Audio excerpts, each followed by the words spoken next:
안녕하십니까. 국립중앙박물관 청년멘토 노시아입니다.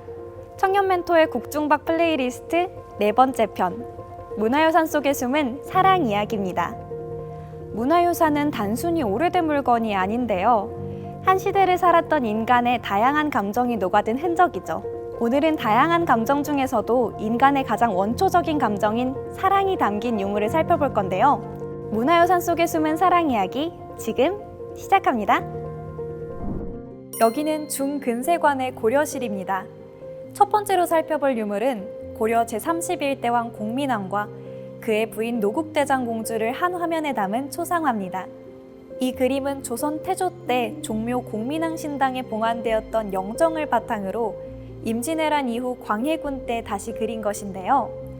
하단에 보면 여러 기물들이 놓여 있죠. 이를 통해 제향용 영정이었음을 알 수 있습니다. 이 그림에는 공민왕의 슬픈 사랑 이야기가 숨어 있는데요. 노국대장공주는 공민왕이 원나라에 머물던 시기에 혼인한 공주로 공민왕이 유난히 아꼈다고 합니다. 집권 초기부터 원나라의 간섭에서 벗어나고자 다양한 개혁 정책을 펼친 공민왕의 곁에는 언제나 노국대장공주가 함께했죠. 하지만 사랑하는 아내의 죽음은 공민왕의 삶을 완전히 바꿔놨습니다. 고려사 전료에 따르면 공민왕은 손수 공주의 초상화를 그리거나 밤낮으로 슬퍼하며 눈물을 흘렸다고 하고요. 또 3년 동안 고기 반찬을 아예 먹지 않았다고 하니 공주에 대한 사랑과 그리움이 얼마나 깊었는지 알 수 있습니다. 이번에는 중근세관 조선실로 이동해 보았습니다.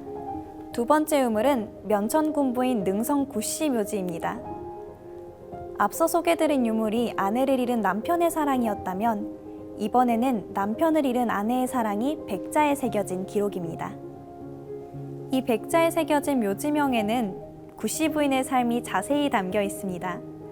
12살의 성종의 셋째 아들인 안양군과 혼인한 구씨 부인은 연산군 때 정치적 참화 속에 남편을 잃고 재산까지 몰수당하는데요. 그러나 극심한 혼란 속에서도 직접 장례를 치르고 예에 맞게 제사를 올렸다고 하죠. 이후 중종이 즉위해 남편의 명예가 회복되자 구씨 부인은 임금의 은혜에 감사하며 늙어서까지 한결같이 제사를 올렸다고 합니다.